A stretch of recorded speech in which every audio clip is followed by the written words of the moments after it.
Welcome to the Wing Life Podcast, where we talk about wing foiling and the lifestyles of those who enjoy this great sport.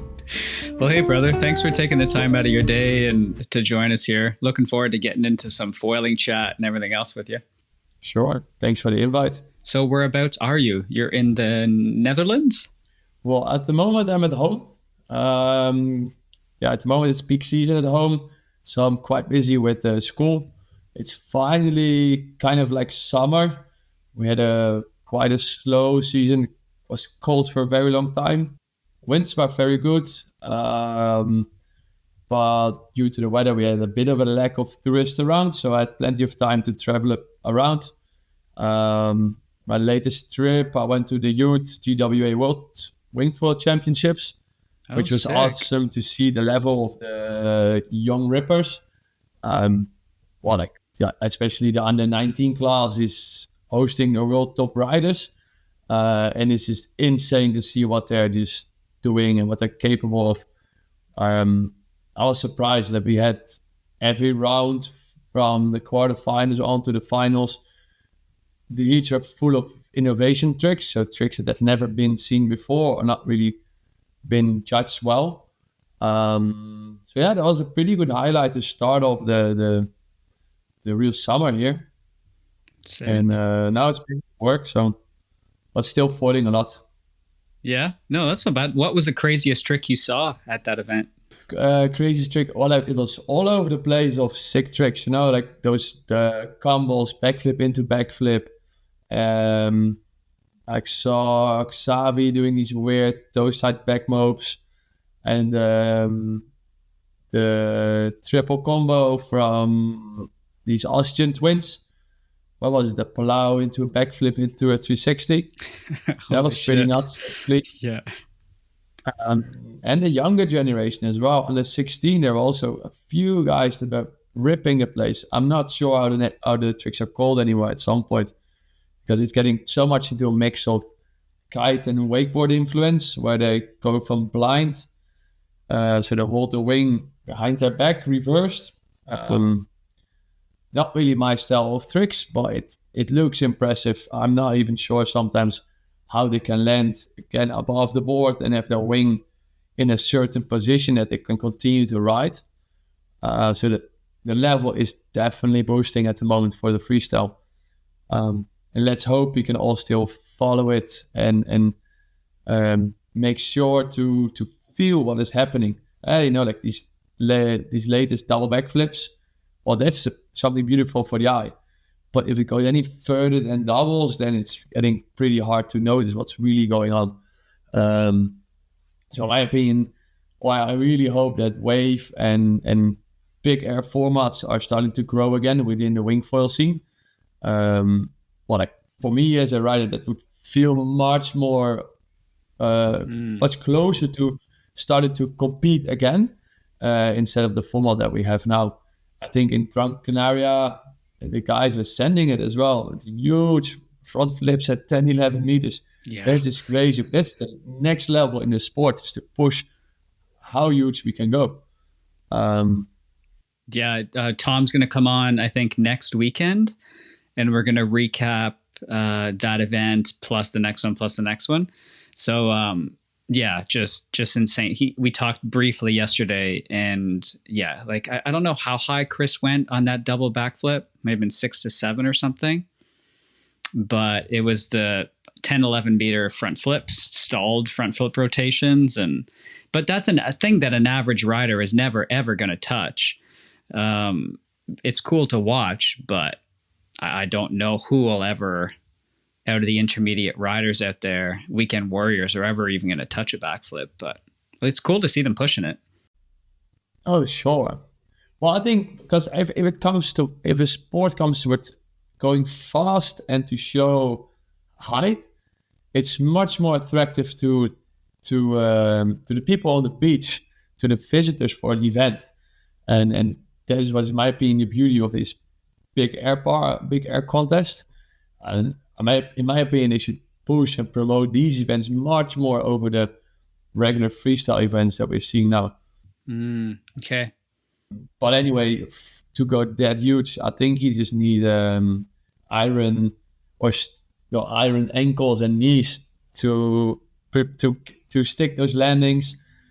I'm not even sure how all these boards can handle it. They must be finished like concrete or something. Because they're landing pretty hard, I assume. To see. Well, I think that the guys who really push this big air, they also get injured at some point. We had what's his name again? Benjamin May, I think. I think he also got injured by pushing the big air. And his friend who lately did the double front flip first time, Lasse, I think he also got some serious injuries with practicing that trick. That's the hard thing, I think, with pushing big air, really to use your wing in the landing as a parachute or something. It's not like kite surfing where you can just continue to steer your kite from left to the right to maintain floating. But for me, it's incredible to watch. Yeah, I don't think it doesn't loft. Like you can't kite loop it. You can't come down to a soft landing. It's better than windsurfing, but I don't know. Sure. I don't know if it's soft enough for those. But I guess they're doing it now. But maybe knees and hips and back are gonna go later. But I don't know. That's the only concern I guess you have with some of these kids that are like, maybe their growth plates aren't even done growing yet, and they're sending something like this. That's the only concern you can have for a 14-year-old doing that. That's it. Yeah, 100%. Yeah. So Netherlands, is that where you grew up? Yeah, I grew up in the Netherlands. Always quite close to the water, so I got in contact with water sports from quite a young age, starting with sailing in these small bathtub optimist boats, and then turning into windsurfing on a quite early age. And then at some point when I got 13 to 14, I think, we got the major kite surf hype. Sick. And yeah, those that I followed up from surf foiling and from kite surfing. Then I started surfing more. Then, different foil disciplines starting to appear, starting with kite foiling, then surf foiling, and then we finally had wing foiling since 2019, which came in a really good moment for me because I always had the idea to try to do something more within the industry, from being as a rider perspective, but also for a business perspective. But for windsurfing and kitesurfing, I was both or too young or too late in the generation. And when wing foiling came up, it felt for me in the right time. And in the end, it mixes kitesurf and windsurf a bit. Yeah. And I could start until so far quite a successful school with it, and could change my whole life into a much easier way to travel and explore new spots with wing foiling, share wing foil, or in general foiling Stoke with people. And so I could build my life pretty around it, which is super rad. And we're still growing and pushing. At the moment, the focus is mainly on growing with camps. So to set up a business which is a whole year around business, where you first rely on the 6 months summer or the 6 months season in the Netherlands. But there's much more than that. So nowadays we host camps at Lago di Garda in Italy. We go to Dakhla, Morocco. We go to Brazil. In November, we have our first Downwind subfoil camp on Medano, Tenerife. Then we do in March at the same spot 2 weeks of a wing foil camp. So pretty busy actually the whole year round. But that's if you do start doing more camps, it's more for intermediate riders, and you can go much deeper into the tech behind foils or the technique, how to use them. And sharing your Stoke with beginners is awesome, but bringing your knowledge into use for a rider which requires more of your knowledge, or that you can share your real knowledge.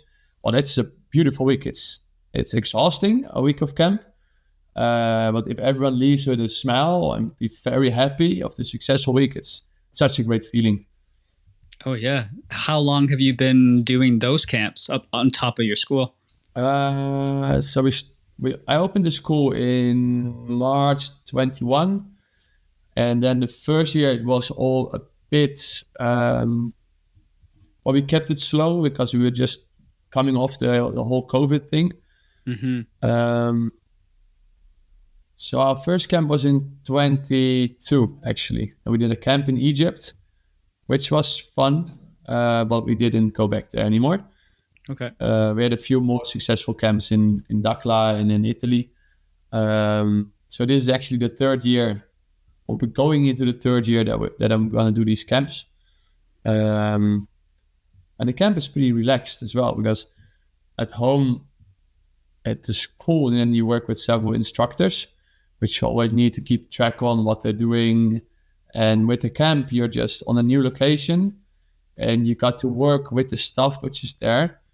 But I don't need to show them anything what they need to do. I'm just there to host my group.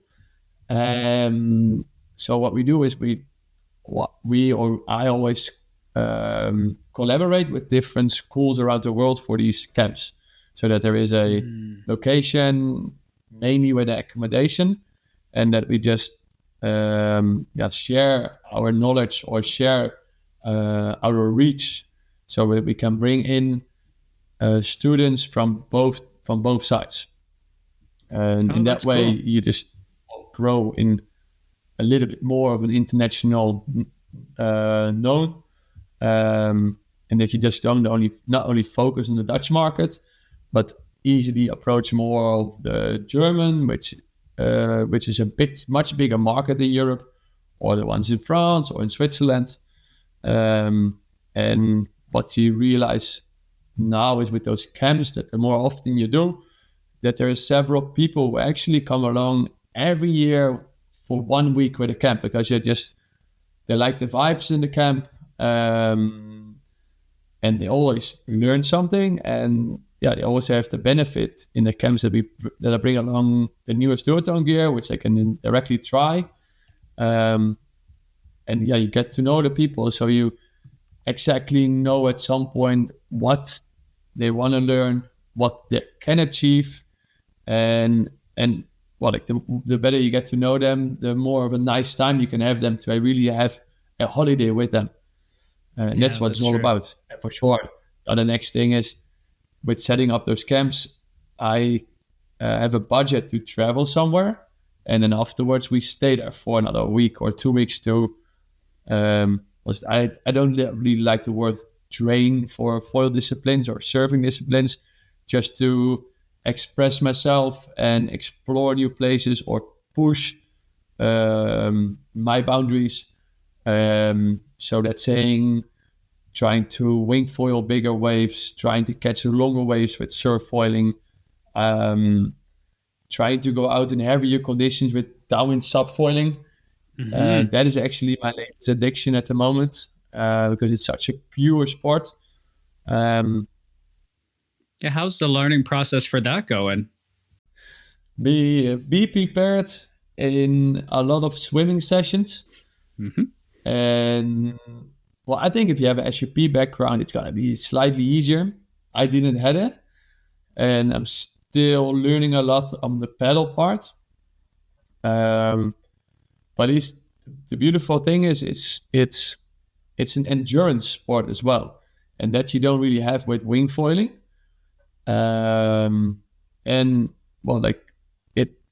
It lets your comfort zone really grow. So you really need to overthink, hey, until where can I go? How far away from the shore can I go to still feel comfortable and to still be able to swim back to the beach when shit hit the fence, or when you can't pedal up anymore. So really take it easy and stay patient. And in our area, I definitely started as one of the first.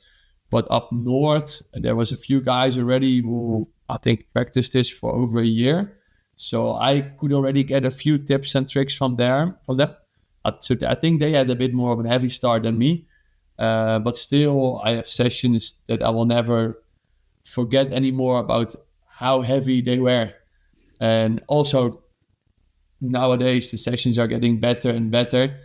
So that you had a really good session is that your first pedal up attempt is up and flying, and then you step off your board or you crash just when you enter the beach again where you want to go out 10, 15 kilometers further. And as a surfer, then you surf the longest wave of your life, 10 to 15 kilometers. That's true. Which is amazing. With nothing in your hands, just a paddle. And well, it really puts yourself into a certain perspective again about how fit you are, and you're starting to overthink a few more things that can happen on the ocean. What if you break your paddle? What if the current is going in the wrong direction? And those things I had as well when I started, for example, kite surfing, or when I started wing foiling as well. First times you've been at wing foiling in bigger waves, you felt so vulnerable. You feel like, oh, if I crash, maybe my wing explodes, and I need to swim in, and I don't have the kite to pull me out of the white water, you know?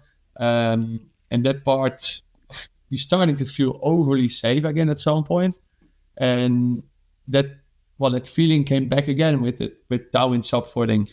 Because you're just out in the middle of the ocean sometimes, and sometimes alone. You just have your buddy who is going to do your downwind pickup. So you really rely on yourself. And it's not that it's taking over other sports. It's an addition to make yourself into a better foiler. So I'd love to practice foiling in the widest option that there is, from surf foiling on no wind to light wind days to wing foil in freestyle, or a bit of freestyle on flat water days, preferably riding waves with a bit of a combination, like the old windsurf format, going out, doing some jumps, and riding in to catch the nicest waves. And then, there is conditions where just waves don't really hit powerful the beach, but they just travel along the coast. And then, this whole downwind thing comes up. And I think this is really going to grow quickly underneath our surfers. Because lately you got with Lift, the latest new foils from them, in collaboration with really well-known surfers, John and Nathan Florence. So I think this is gonna let a few surfers approach the foil discipline as well, if they want to. Yeah, if they want to. What I mentioned as well, wave you can ride. Yeah, that's true. Yeah, but I guess you're right. Wing foiling, I felt more exposed in windsurfing because windsurfing was tried and true. In essence, I didn't think stuff would break as easily. Wing foiling, you have no idea. You could be out there, something snaps. But it's the same thing with a paddle, you're right. Like then you would have to just lie on your belly and paddle yourself back home. Whoa, depends how far out you are. That'd be a pretty hell of a long paddle. But what was your first ever foil session like? And what did that make you feel like? So when I with downwind foiling, or just in general, my first touch with the foil discipline? First touch with the foil. Well, that was with a kite actually, way back, and we just had this slingshot thing which had a huge mast, and I think we had it in the shop where I then worked, and I think we had it for maybe a month, and we just looked at it and we're like, man, I'm not sure if this is gonna be nice. Few buddies tried it, or colleagues, and they were not that successful. And then later they got with this short mast and they give it a go, and then it's actually, it's pretty sick. Like it felt a bit like powder snowboarding, like this floating feeling. Just the thing where the kite stayed a bit annoying because you're not as free to maneuverable, not as free to move in every direction where you want to go to, which you have with a wing or without anything in your hands. But the feeling definitely had something on me directly. But it really starting to push, or more like call it an addiction when wing foiling came, because foil serving or prone foiling just got out a little bit earlier than wing. So we were practicing that. And by the time we could just make the first connection from wave to wave, wing foiling came. And where I learned wing foiling, the guys, they directly showed us, it was on Mauritius, that they could already ride their prone foil equipment and brought that into waves. And I was like, wow, this disconnects surfing, surf foiling, and the previous wind sports that I did, kite surfing and windsurfing, into one thing. That's true. So, and then from then on, it really started that I was like, wow, foiling is the shit. And you learn, every session you learn, if it's a tack or a jibe variation, but mainly with the surfing part, is to read the ocean, to know like, which wave or which bump should I follow to catch the longest ride, or into which part of the wave should I go back to feel the energy part again. If it's on a pillar on a reef, or when it's on just a like in the Netherlands we have a few of these waves which have 3 or 4 sandbars going out, so they break 3 or 4 times quite mellow. And if you learn every time better to stay connected to the energy part of your wave, where you, as a winter kite surfer, that really quickly want to go all the way down into the kind of in the hollow part of your wave, in the draft. But with the foil, there's no power there anymore. You want to stay more mid-phase to up and cruise along there to create your 8 figures. There's so much to learn still. Now it's 2024, so we're, let's say, surf foiling 6 years ahead, wing foiling 5. Yeah, the road is endless.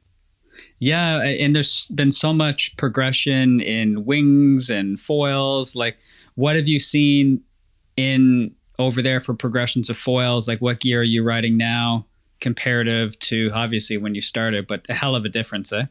It's a hell of a difference. It's so different. So actually the foils I used to ride nowadays, I was never expecting that we could ride those for wing foiling. So my go-to setup, for example, now is a 650 foil. 650 square centimeter, which is quite small, but it has a huge amount of pop for jumps. It turns really well, and when you get to know this foil, you can actually pump and connect quite well. But I used mainly this one. I just mainly use for wing foiling. It's the Duotone Aero Carve D-Lab 2.0. But for a 650 foil, it's surprisingly good. Just as long as you keep it on a certain speed, it just keeps gliding, and it just wants to turn. Wow. Okay.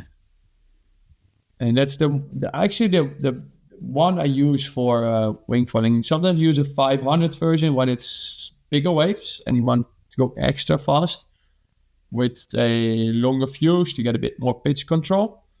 Well, actually, for wing foiling, I never use bigger anymore. Or it needs to be like 12 knots and lower. But then I nowadays go a bit up in volume of my board, or try to use the foils that I use for prone foiling or surf foiling, whatever you want to name it. And that's the thing now. As I mentioned before, I could to start, you could use the same material for prone foiling as for wing foiling. Well, your board was small to start, but it could work because of your huge foil. Nowadays, it's got a bit further away from each other, so you need a bigger range of gear to get the most out of every session with a different foil discipline. But it's quite fun to feel the difference in foils, and still there's so much progression to be made. And now since a month or two, Duotone came with this new wish foil, which is a bit of a weird one. It's a dihydro foil. It looks a bit as I think it's named as the Axis ART. No, the Spitfire, but then dihydro, so kind of up. Interesting. So it just wants to roll from side to side. It's just so incredibly playful. And if you compare that to the standard front wing shapes that we started with in 2019, it's crazy that something like this could work. And that's saying, to make a comparison to what I use now. So in the first year that we started to try to surf waves, we were mainly on a F1, a Gravity 1400, or the first huge Phantom, 1780, or 1200 Gravity. So I went with those foils to Cape Town in January 2020 as well, to try to ride waves. And we were really stoked actually on what happened there. But if I look to the footage of those days now, I'll be like, wow, that was just so slow. I can't even imagine riding those foils anymore. I don't even, like in the school you use them, but nothing like that anymore. Oh shit, yeah, I guess so. Yeah, I haven't ridden anything. Like, I just got the new surf wings from North, so I'll be hopping on those soon. And the smallest I got was an 830, but before I get to Mexico, I might have to get myself a 650 or something, or a 630, something. They have some smaller ones. I can't remember the exact sizing, but I might actually have to pick one of those up then, just to try it out this winter. Because you're thinking you love the smaller ones then. Yes, 100%. Well, what I've seen from this buddy of mine, how easily he had lift on that 830, you can definitely try to ride that front wing in a smaller version. But the waves that we surfed, they were super poor on Monday. It was saying need to waist high, maximum. And well, I think we don't even call it, in Hawaii, they wouldn't even call it 1 feet of a wave. So it was very poor. Because when we we arrived at the beach and we just looked at it and I was like, wow, it's clean, but it's so small. And he made it work. But that's the thing with the smaller front wings in combination with the newer wings. And so if your front wing is smaller, it has anyway less resistance to pull it forward into the water, to accelerate towards your lifting speed. And if you compare the first generation of wings to what we ride now, is back then you had to pump much more, like constantly to get up. The newer wings that we use in the school, in combination with a bigger front wing and the right amount of wind strength, sometimes you don't even need to pump anymore. It's just opening up with your front arm to kind of give mass pressure from windsurfing, and the wings will just accelerate from itself already. I'm not really sure the name for this, for what's happening with the wing. It's called, I think it's more like there's more grunt power in it, so they want to plane more from itself. So you need to do less to accelerate already. And that combination between better working foil profiles and better wings that suit the intermediate rider better, this will make sure that you can ride much smaller foils already. I actually I got surprised last week as well. I tried a new duotone foil, which is not out yet, and it was in the range on a 700, and it was quite a high aspect one. And wind was super light. I was like, all right, I'll just give it a go, and I didn't even have to pump, and it just got up. So it's super weird. This 700 size, I'm not sure what the exact size was. It had a lift over 1,000 foil, but it could go as fast as the old 700s. Holy shit. I'm not a foil designer, but Yeah. some of the foil designers are onto something really great where they can just push the range of how fast or how slow you can go with a front ring really far, and that's something impressive. So your foil school is called Foil School Netherland? Yeah, correct. Oh, awesome. Okay. That's cool. So then you guys are teaching kite foiling, foil surfing, wing foiling. Oh, that's sick. So whereabouts is it in the Netherlands? So we're based on the Brauersdam, and well, at Brauersdam I worked previously as well, and it's quite known for windsurfing and kite surfing all over the years. But no one really started with wing foiling yet there. And why we went for Foil School or Foil School Nederland, me and a buddy of mine, which actually helped me getting onto this name, we both really believed in that wing foiling was going to be the new water sport hype. But since we just got off COVID, it was all quite unsure times. Gear was very limited available. And most other centers and shops around us, they didn't really believe in wing foiling. So we had our hesitations a bit as well. So that's why I went for foil school to have the option for several other foil disciplines in our package. Actually, from year one, the main things that we teach, or 95% of the lessons, is wing foiling, and 5% is a mix of coaching, kite foiling, foil surfing, and now a bit of downwind. I don't think it's even 5%. It might even just be 2%. But that's saying, if you have kite foiling on your website, you anyway have kites, and then there's always friends of all students who are like, can you also host me a kite surf lesson? Yeah, sure. And in your first year, you want to kind of catch or grab anything that can help you to get some money in, to have an income. True.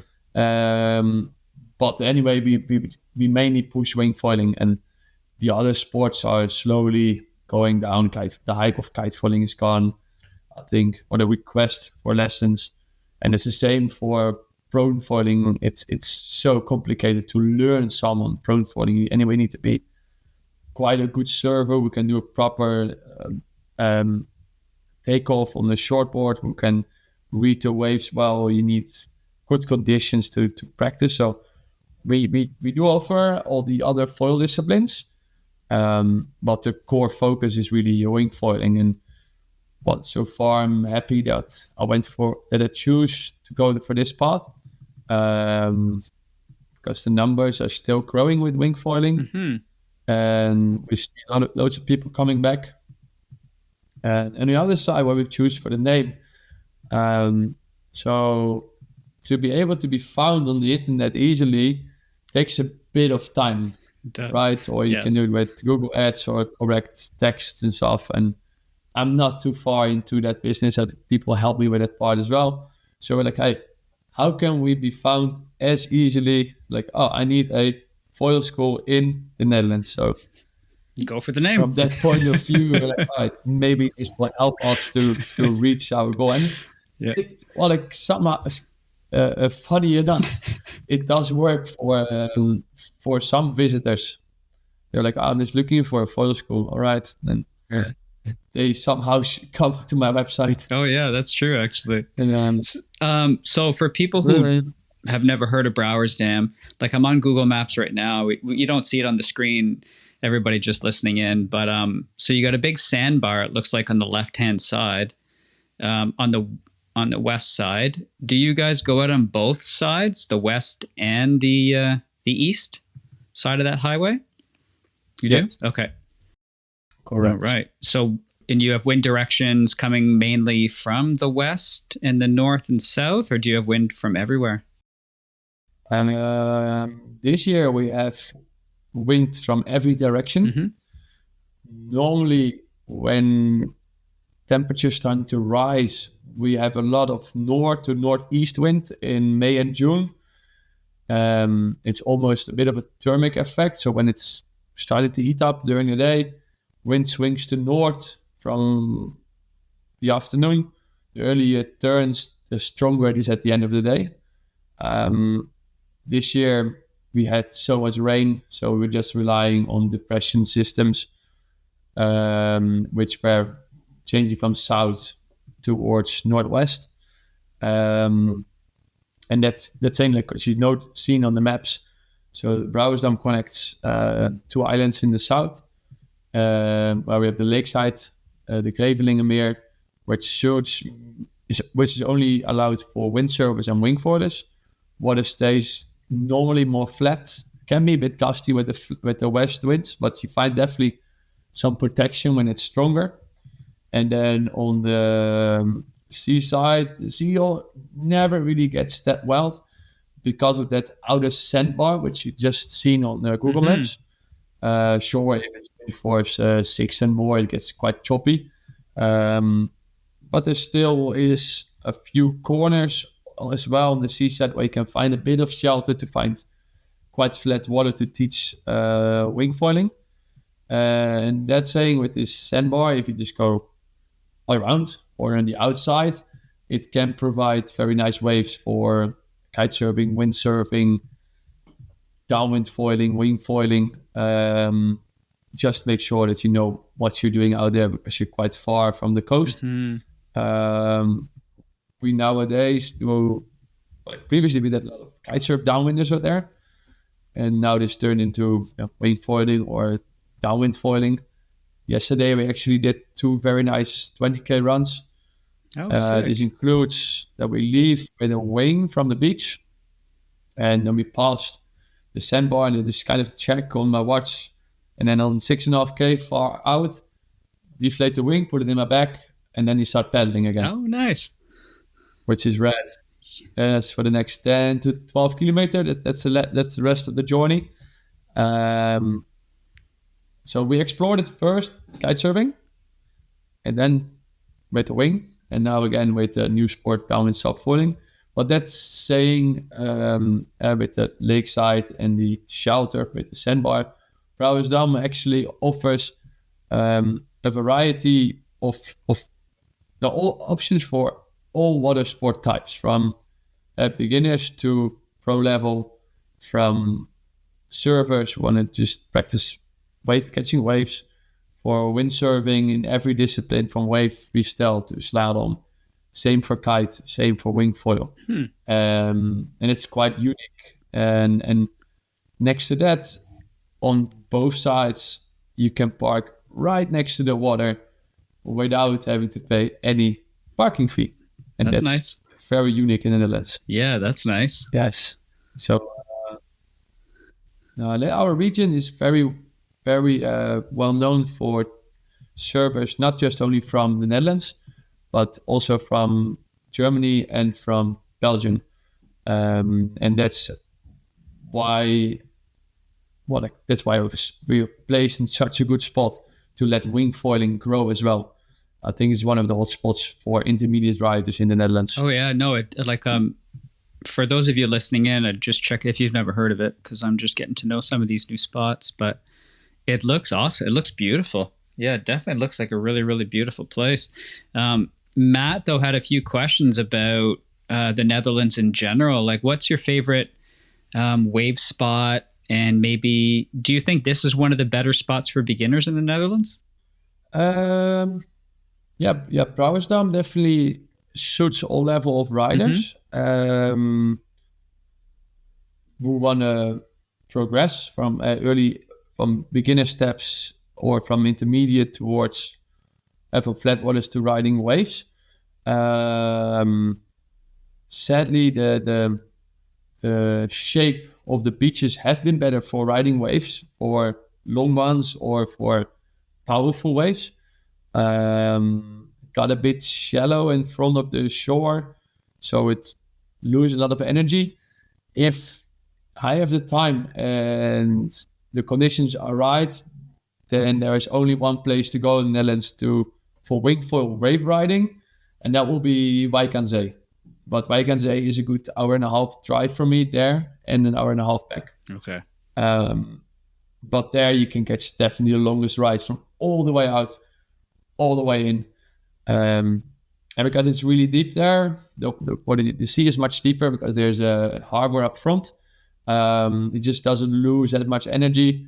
And well, because you're an hour and a half further up north, waves just start to build more and more. Since we are quite close to the channel between France and UK with the southwest wind, we only build up a little bit of wave power from southwest, and over there it's much more. Wijk aan Zee is definitely the wave spot, I think, in the Netherlands as well for kite surfing and windsurfing. Okay. It's just a bit of a drive for me, but when I have time, I'd love to go. Yeah. There's so many cool spots you can explore, and the nice thing about this setup is it doesn't take a lot of room in the car, because I can fit my little board and 2-3 wings and a bunch of foils, and you can still fit friends in, and you don't have to roof anything. And that's the cool aspect about this sport, definitely, is the ease of travel. I guess the same as kiting, I guess, but because I was windsurfing, so I would always have like so much kit with me, but this is definitely making things a bit easier. Do you have any exciting trips coming up for the remainder of this year that you're stoked on? Any new camps coming, camps that people can join? Well, I'm always on the hunt for a last minute trip. Okay. But that's going to be a bit tight. Normally, I should not go on a trip anymore until the end of August, till peak season is over. Then in September, we're definitely going to visit Denmark or the region of Kolderwij again, all the way up north. It's one of my favorite destinations in Europe to travel to. Same as what we have in the Netherlands, it offers a wide variety of foil action. Then we have, at the first 2 weeks of October, we're hosting our annual wing foil camp at Lake Garda in Italy. Oh, okay, amazing. Which is suitable for all riders who can get their first flight in both directions and can surf upwind. Like Lago di Garda is not the easiest to everywhere come out of the water. And you have weird conditions because you have, in the morning, you've got north wind and then it dies off. And then from 2 o'clock, you got a south wind. So it turns 180 degrees. Really? Which is pretty surprising. Yeah. Then I'm really looking forward to the first Downwind subfoil camps in Tenerife. That's going to be the dates will be released very soon, but it's going to be in November. And then it's time for Brazil. Probably 2 to 3 weeks, 1 week camp, 2 weeks holiday. And then afterwards, December is normally the time to go to Ireland because conditions are mainly really good in December. It's getting a bit more quiet there because the temperature is starting to drop. And then after New Year's, we need to see. No further plans yet. I'd love to visit Peru, but it's going to be a bit later in the year. Mm-hmm. That's a solid year. So, yes, I'm actually surprised about where I had the feeling, I'm starting my own company. I'm going to be super flexible. I'm still really flexible, but that the amount of camps or events that are already scheduled so far ahead. As I mentioned now till December, then first 2 weeks of February 2025, we go to Dakla for camps.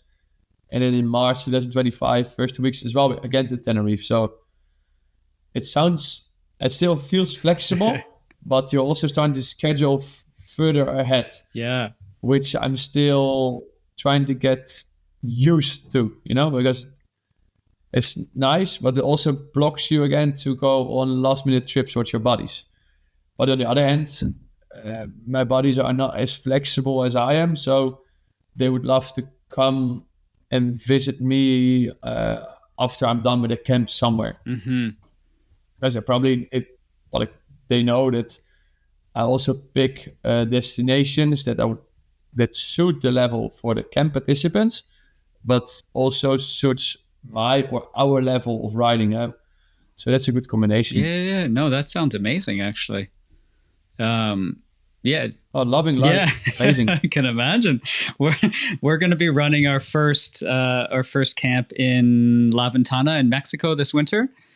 So that's going to be a pretty fun one that I'm doing with La Saladita Kite School and Agua Salada. They do like a lot of adventures, boat adventures and stuff down there. So we have 3 30K downwinder boat support, and we're going to be able to go to these different kind of cool spots in and around that area of La Ventana. And I think it's going to be so cool. So we'll only have 8 students. I'll be one of the coaches. The owner of the kite school will be the other one. So I'll have 4 people each. And like 30 kilometers. It's going to be sick. So I can't wait for that. That's in January. So yeah, super looking forward to that. La Ventana is Baja California, right? Yeah, it's a really, really big bay. And you can do up to probably 10K downwinders in the bay if you climb up a little bit. And you'll get it's pretty big, actually. It gets some decent stuff there. Yeah, it's going to be really fun. Not really wavesy. It's the swell. It's a rolling swell. You get some good beach break stuff, so I can kind of ride along the beach. And so normally I'll do a 6K downwinder, 7K downwinder, play in the waves on the beach, and then just climb back up and get a good workout in at the same time, and then go to bed. But it's pretty fun. Sounds epic. No, I've checked this spot a few years ago to give it a visit, but never really got there. And then a few weeks ago, we had a visit of 2 youngsters who ride for Cabrina, and one of the kids, I think he lives for a few months a year on La Ventana. He rides for Cabrina. His name is Benjamin Costanoid. Oh yeah. Maybe you've heard. Yeah, Rasta kid. I had just missed him. We were going to go riding or invite him on the show, but he had just left. So I'll be there this year from probably mid-October to mid-April. So if you want to come down, man, you're welcome to come. And I got a nice apartment there, so let me know if you want to rip down. But there'll be a lot of kids there this winter, so I think it's going to be fun just riding with everybody and then getting my level pushed a bit too. So for sure, you'll be amazed by the kids. Yeah. They're gonna push. Now maybe for next year, I'll keep it in mind. This year I'm mid-packed, but for the next year, it's pretty. Because what period did you mention again? That is the best. It starts normally like November up until March. So just winter time. November up until apparently January, like December, January, February are the best. But I had good days up until I left May 26th this year, and I had a couple days in May. Board shorts, and it was empty because all the tourists left. So I had the whole place, like the whole big section to myself, and it was just there's a bit of a reef, so you get some baby waves and stuff on the foil, and it was pretty sick. So yeah, I definitely could not complain. The ocean's finally starting to get a bit warmer. There's more jellyfish, but whatever. You kind of stay away from those and you're okay. But so I think you had your life pretty sorted as well if you can go there for half the year. Yeah, I've been working hard at some online work and organizing to see if I could do a few more fun things because life is pretty short. So it's trying to get out of the rat race with whatever ways you can, and then try to enjoy these sports and then help to give back to the community and help get them more stoked, because you never know if we get a couple more people in the water sports, you never know what it'll do to their lives. So yeah, I think it's all the same thing that we're all doing is world's getting kind of crazy. So it's time to do a few fun things. Oh, for sure. Before you know, you got stuck inside the whole day behind your computer. Pretty much. So talking duotone, we had a couple guys asking what your favorite setup was that you're riding with them right now. So I have a favorite setup for 3 main foil disciplines that I practice now. So for wing foiling, that is at the moment to ride the to do it in Skybrid, the 5.4. It's a mid-length board, the latest addition to the collection. It's a 55 liter board, which I kind of tuned over the last 2 weeks. And this board, it's a bit taller, but with the correct strap and mass position, the board feels small, but starts really quickly. I can do all my wave and freestyle tricks on it. It's fine. And I mainly ride this one with the Carve 650 D-Lab in combination with preferably a bit taller mast, a 90 mast. They have a bit more pop and a bit more range in when you dip or accelerate while wave riding. The wings, I'm using the Sleek D-Lab at the moment. Because you just with the boom, you got so many options to grip, and you never miss your boom with one-handed tricks. Then for the prone foiling or surf foiling, I'm on the Sky Surf 4.4, always with a bit of a shorter mast, 82, and I'm mainly using the latest Wiz, 850 or the 1000, depending on wave size, and mainly as well on some waves you can just take off and you have already a really long ride without having to be able to pump outside and connect. So if that's the case, like on a good point break, you can definitely ride a bit of a shorter front wing to be able to turn more in the pocket. But when you want to feel comfortable to be able to pump further out, you take a bit of a bigger one. And then on the downwind subfoiling, I just switched to the Wiz as well, because it's the mid aspect. In my opinion, it pedals up easier, and it's so playful. There's only wants to turn due to this strange dihydral shape. Interesting. And I'm mixing it up between 850 to 1000 to the 1200, which is the 1000 is my go-to actually. So as you mentioned previously, before you could easily travel in a smaller car with a few riders. Lately, it's getting more complicated again. Yeah, I guess so. The more toys, you have so many toys. That's sick. And it's the same with traveling with the plane as well. It's getting annoying again. What do I bring? Yeah, very, very true. Yeah, very true. Nice, man. Well, that's a pretty awesome year that you have coming up. I'm stoked for you. I think anytime you can kind of connect passion with that and then make a bit of money in it, that's pretty amazing. Where do you see the sport progressing in the next 3 to 5? That was Frank's question. He was curious about that. So you get your perspective on that. So I really hope that we can get more kids into wing foiling, because now it's just a certain upper level or kids who have a good connection with the brand, or where their family have a connection with the brand. That will be awesome to see. And I hope that on a certain level that we keep pushing to make products better, but we should not follow up into windsurfing or kitesurfing, and especially windsurfing back in the days where I think gear just got too complicated. It's important to keep a certain part of the gear, which is available in the market, as easy going, that the sport is approachable for everyone in the society. And I think lately, with the push with all the even better front wing, and then half a year later another one, and that's could destroy the sport a bit in simplicity.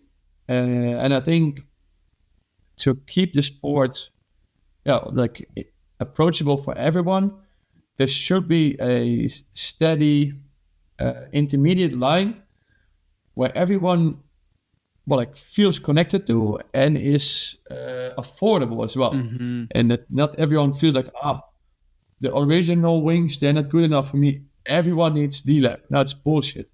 D-Lab is for the guys who know what they want or want to have something specific. And as long as we can maintain a basic package that everyone wants to get into wing foiling, the sport will still grow. And won't die off as a one-day fly. And that's for me very important. And I think it won't be over in the next 5 years. I'd love to see products getting better, but make sure that we don't overrush the market just for the pioneer or the specialist, to treat them with the best gear that there is possible, because those guys will anyway always find somewhere something custom better again. It's important the majority of the user feels connected and knows in an easy way what he should buy and what his path is to continue it. Yeah, those are good points. And, this is my second foil kit, funny enough. The one I just got from North here. Shout out for them for being our first sponsor, and they've been pretty awesome. But like, I was riding an Armstrong V1 1550, and I had that since the inception, and I'm just switching off it now and riding that in the Great Lakes and overhead high swell and waves and everything. And you know what? For the average rider, that's perfectly fine. It may not have tipped out. It might not, like, you can't really float it too close to the surface because it ventilates, but it's a V1, who cares? But still super fun. So I think we can't get lost, like you're saying, in that foil hunt and stuff, and maybe one kit and have that kit accessible will still allow you to have a heck of a fun time in the water. So that's very true. That's important. Mm-hmm. So when we first sold out in the shop, we first sold our few wingfoil kits. We were like, you just need one board, one foil, and depending on your size, you need or a 4.5 and a 6, or you need a 3.5 and a 5. If you nowadays see what people, well, like especially the tourists who come and visit us, take along with them, it's coming towards windsurfing days again, where they have a light wind board, a wave board, a freestyle boards, two different ranges of wings, 5 foils. As I mentioned previously about my gear, I also do own a lot of gear, sure, but I practice this sport every day, and it's super specific for the different discipline of foiling. Yeah. And that's saying that then it's starting to feel a bit like windsurfing again, where you need, but I also had like light wind board, slalom, a wave board, 4 different masts, 3 booms, 6 sails. You need a trailer. Pretty again. Much. And I really hope that it's not going to walk too much there. Yeah, that's true. Yeah, I finally got my windsurf kit down to like an 83 wave board, but I still have 3 masts, 5 sails, 1 boom, but if it snaps, your vacation goes south. 2 extensions to be safe. But yeah, I see what you're saying. Like, especially, yeah, you'll probably end up having 2 boards, like if you want. But then what do you take on a trip? Yeah, it definitely starts. And I don't know how those SUP style boards will go for travel. They're getting pretty long. Should be fine, but like still, more stuff could potentially get damaged, I guess. Yes. Mm-hmm. So far, I was quite lucky the last half a year with traveling with the big board. Nice. It makes it much more of a hustle as well to find a cab to bring you from airport to your destination. Oh, yeah, that's true. That's true. Yes, that's just a sight sometimes.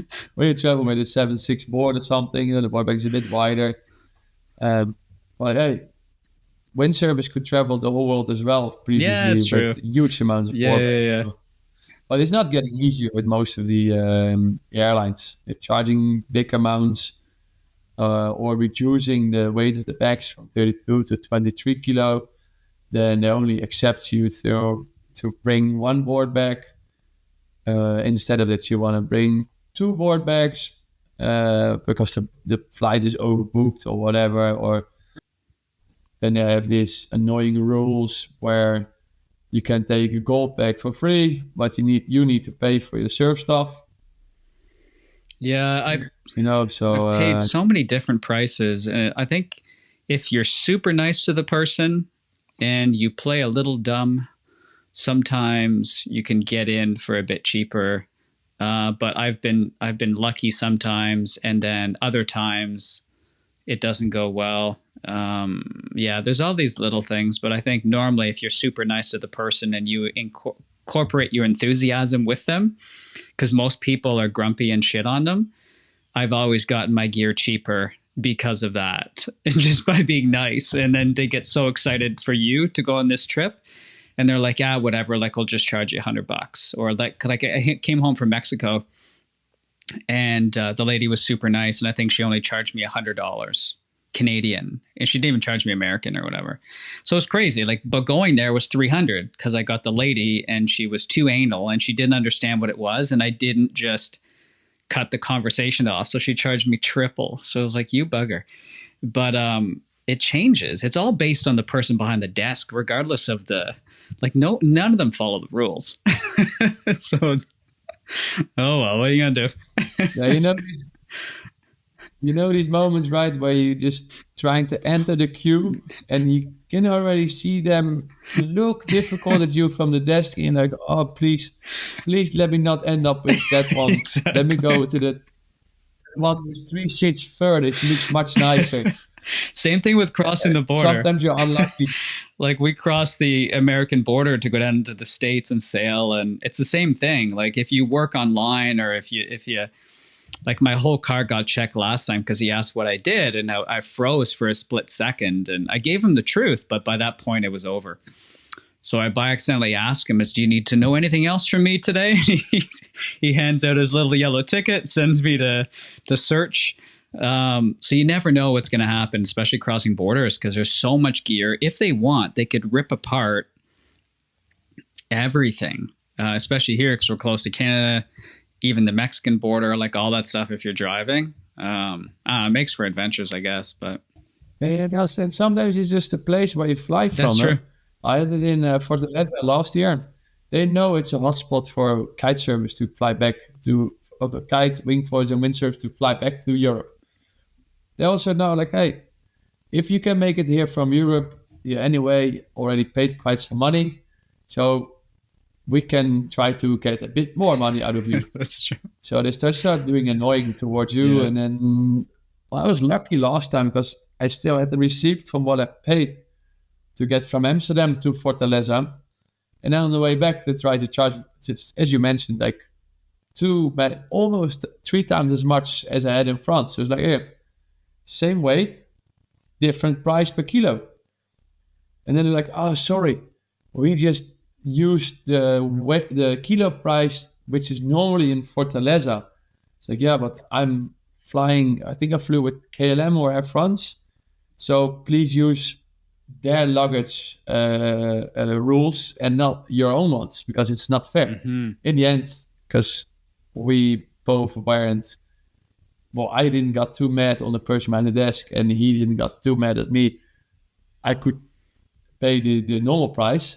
But in the land is Brazil, where not everyone speaks as fluent English. That's or true. Do not want to speak any English, those discussions can get quite annoying. Yeah, very true. Yeah, I guess so. Huh. Is there anything else you wanted to cover today? We had the last thing about the future of wing foiling. Yeah. I really hope again, and I think we didn't really got into that, is I'm hoping for a good format in the GWA for wave riding. So the combination with jumps going out and riding waves on the way in, and with a good mix between wind from the left and the right, in combination with that a left hand or right hand wave, where you, just like in the World Surf League, has an equal chance for riders to win. You always have, from windsurfing, you learn to wave ride with both feet in front, right? Because you can't switch stands to ride a wave. So you will learn how to jump riding right foot out and left foot, and same with wave riding. For example, if you come from kitesurf background and you have a surf background as well, you can easily stick to what's your strong side. For me, that's goofy footed. Okay. And so I always ride goofy footed, wing foil on the waves as well. So what I was surprised about in the last events that I watched on the freestyle GWA, but also from the youth event, is that even the top riders, they're really focused on jumping one foot in front. Well, you can always go much bigger once you hit the kicker riding outside.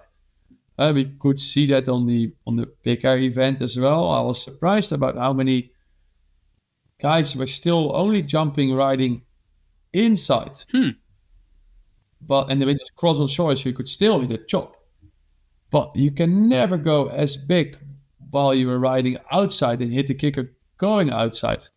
And I think in that way, if you start setting up events like that, you're creating more of a fair platform for goofy and regular riders to show what they can do on the wave. Because then you can still ride normal stance, switch stance. But you need to perform both sides in jumps. And this can be a basic high back loop or a forward loop.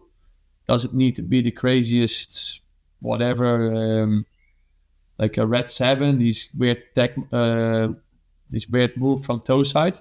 But I think you could create a platform which has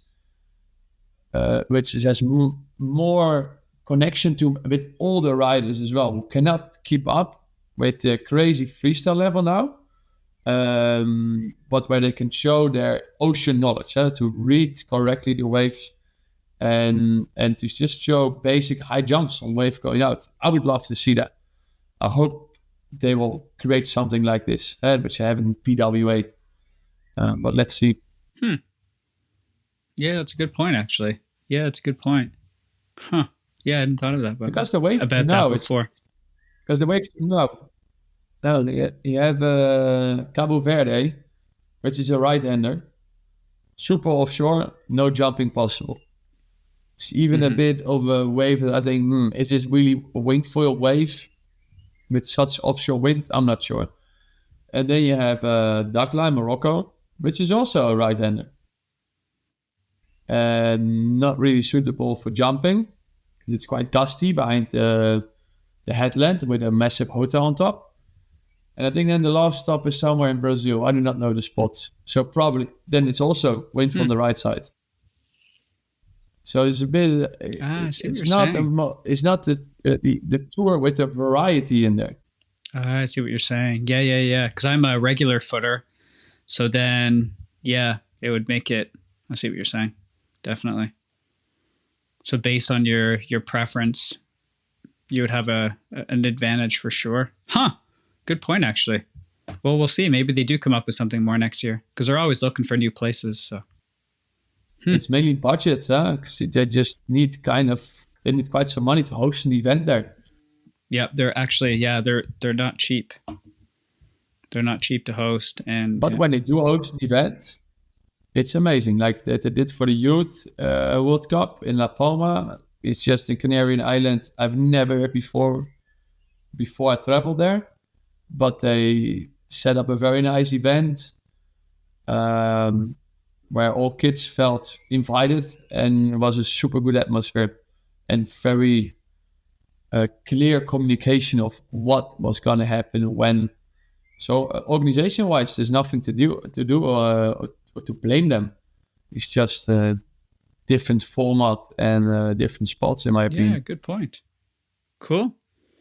Well, hey man, thanks for taking the time out of your evening, come and chat with us today. It was great to meet you, and it was nice to learn about all your camps and your school. It'd be pretty sick once I get over there. It'd be fun to come and visit.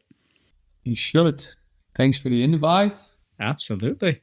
Then I think we should stay connected for La Ventana. Yes, yeah. It was my first time down last winter, and I was like, whatever, I'll go down this winter again. And good basketball court in La Paz. So if you play basketball, anybody else, I'll be playing out there in La Paz on some nights when it's not windy. But it's a beautiful place. The people are amazingly friendly. There's really good food. And it's really well known for this side. Like Canadians and Americans just drive down. So Yeah. But there's your whole side of the world is beautiful as well. So it'd be kind of cool to explore more of that stuff too. Europe is amazing for wind and foil disciplines. Sure thing. Mm-hmm. But he said Canadians just drive over to Mexico. Yeah, so I'm going to be driving from Ottawa to Vancouver Island soon, probably in a week or so, which is about 5,000 kilometers. And then I'm going to drive from Vancouver Island down to Baja, which I think is another 30 or 40 hours. So probably 80 hours, I think, is what I'm going to end up driving. And I'll stay put for 6 months and then drive back up north and then probably back east. So, yeah. I have about 7 or 8 days at a time in the car. And I'm doing it for a while now because I got family on both sides. So my mom's in Ottawa and my brother's out on the coast. So you got to see family, but it's a cruise. It's a chill ride. Once you get your mind, you got to snap. Like you got to snap its thinking and you got to accept what you're doing. And once it accepts what it's doing, then you can kind of cruise. But it takes a day or so to snap it out of its path. And then, you're good to go. Like long haul truckers, man. Because, like, I don't know how the hell they do it, but it'll just be me and long haulers sometimes. And and then when you meet them at the truck stops and stuff, normally they're pretty chill.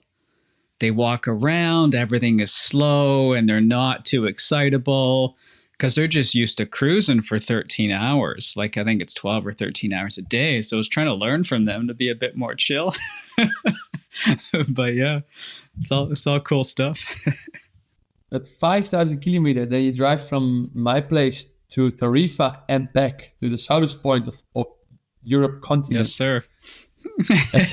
And people call me crazy already that I drive for 3 days, 10 hours straight to Denmark to score.